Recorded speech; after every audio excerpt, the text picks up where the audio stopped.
Hello and welcome back to another video.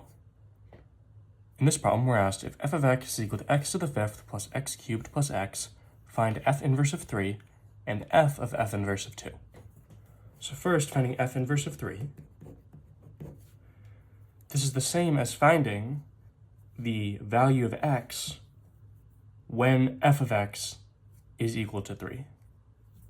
So 3 is equal to x to the fifth plus x cubed plus x,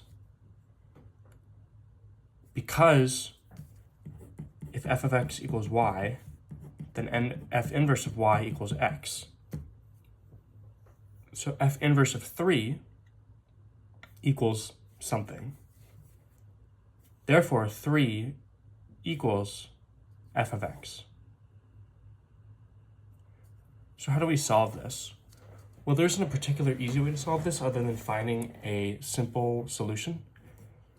So if we just look at this, we can see that x equals 1 is a solution. How are we sure that it's the only solution? Well, for f to have an inverse, then it must be a one-to-one function. And same thing for f inverse. If it has an inverse, it must be one-to-one.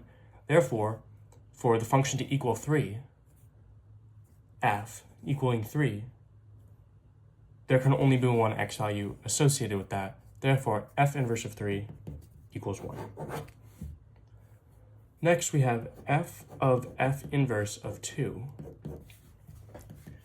And the way we solve this is simply to say, okay, if we're taking the inverse of something, and then we're doing the original function of that,